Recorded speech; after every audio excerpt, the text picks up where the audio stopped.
Кейбір жандардың ғұмыры тұтас бір дастан. Махаббатқа, маңдай терге, сабырға, мейірім мен кең пейілге толы ғибратты жол. Бүгін біз сондай аяулы жанның өміріне үңілеміз. Ол үлкен әулеттің алтын діңгегі, отбасының берекесі, жүрегіміздің шуағы болған ардақты анамыз Гүлзамира Пітайқызы. Құлпырған жан қырмызы, келген жерін жіберген гүл жайнатып, өз жұртында Қадыры ханның қызы. Анамыз 1946 жылдың 10 мамырында оңтүстік Қазақстан облысы Келес ауданы Буденный ауылында Пітай ата мен Ақша әжейдің қарапайымда қадірлі шаңырағында дүниеге келген. Бала күннен сабырлы, еңбекқор, мейірімді болып өсті. Сол бір балғын шағында бойына дарыған асыл қасиеттер кейін бүкіл ғұмырына серік болды.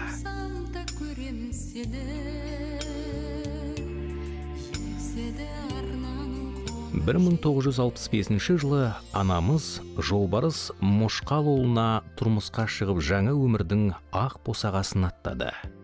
Екеуі бір ауданда туып өссе де әр ауылдың перзенттері еді. Анамыз Буденный елді мекенінің қызы, әкеміз Коммуна ауылының азаматы. Бірақ тағдыр олардың жолын тоғыстырып жүректерін мәңгілікке табыстырды. 58 жыл бірге ғұмыр кешу жай ғана уақыт емес. Бұл иық тіресе жүріп өткен өмір, бір-біріне сүйеніш болған адалдық, өзара сыйластық пен шексіз қамқорлықтың көрінісі. Екеуі де Коммуна совхозында аянбай еңбек етіп, елдің өсіп өркендеуіне өз үлестерін қосты. Анамыз еңбек жолын қарапайым жұмысшыдан бастап, кейін ұзақ жылдар бойы сүт қабылдаушы болып қызмет атқарып, абыроймен зейнетке шықты. Алайда оның өміріндегі ең ұлы қызметі ана болу еді. Ол 8 перзентті, 6 ұл, 2 қызды дүниеге келіп тәрбиелеп өсірді. Нұржан, Нұрлан, Сәуле, Әлжан, Бекжан, Ерлан, Гүлнұр, Бейжан.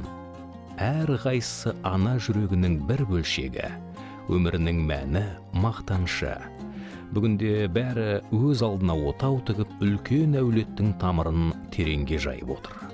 Немерелер мен шөберелері өсіп, ұрпағы көбейіп келеді. Міне, анамыздың ең үлкен байлығы да осы. Аналық еңбегі үшін анамыз алтын алқа иегері атанды. Бірақ ана жүрегі үшін ең үлкен марапат балаларының амандығы, ұрпағының бақыты, шаңырақтарының шаттығы.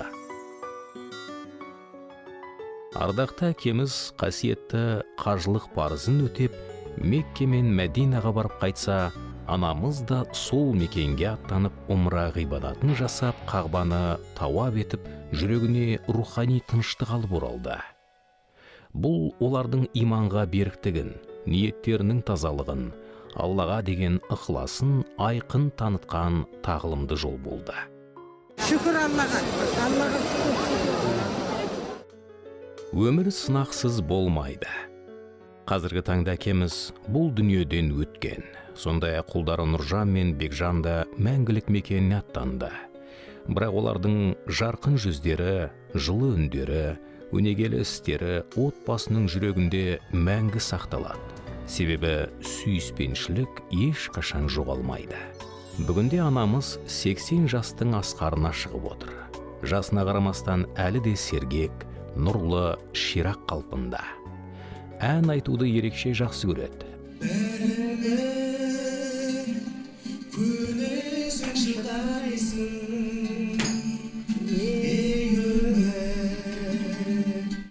Әсем даусымен әлі күнге дейін бәрімізді қуантады. қол өнермен айналысып, гүл мен баққа күтім жасап, айналасына көрік сыйлайды. Денсаулығына мән беріп, өмірге деген құштарлығымен бәрімізге үлгі болып келеді. Ойларым тойғылмасын, арманым орындалсын, екі жас бақытты болып қоса барсын. Анамыз өте қарапайым, байсалды жан, бірақ сол үнсіздігінің өзінде терең бір даналық, үлкен жүрек, сарқылмас күш жатыр. Мейірімді, адал, ықыласты. Оны таныған әр адам құрметтеп, жақсы көреді. Жанында әрдайым көңілді, жомарт, батыл, өмірдің сәнін келтірген жары әкеміз болды. Екеуі бірге берік шаңырақ көтеріп, тамыры терең, бұтағы кең, үлкен әулет құрды. Бүгінде сол әулет бірнеше буынды бір арнаға тоғыстырған махаббаттың мекені. 80 жас жай ғана жас емес. Бұл мағыналы ғұмыр. Бұл төгілген тердің, төзімнің, мейірімнің жемісі. Бұл артында із қалдырған өнегелі өмір. Ардақты анамыз, бізге өмір сыйлағаныңыз үшін, ақ сүтіңіз үшін, түн ұйқыңызды 4 бөліп өсіргеніңіз үшін, шексіз мейіріміңіз бен сабырыңыз үшін тағзым етеміз.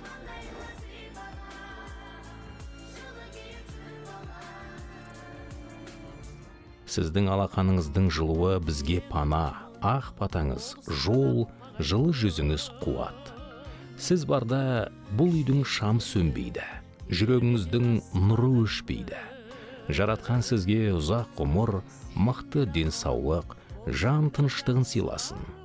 Біз сізді шексіз жақсы көреміз, аяулы анашым. Мерейтойыңыз құтты болсын, әр күніңіз қуанышқа, әр таңыңыз шаттыққа толы болсын.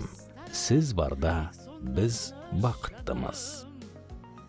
Менің анам, әкемнің аманаты, менің анам, сұлуай жер бетінің жанұясын тойдырған қанағаты. Анам менің сұлуай жер бетінің жанұясын тойдырған қанағаты.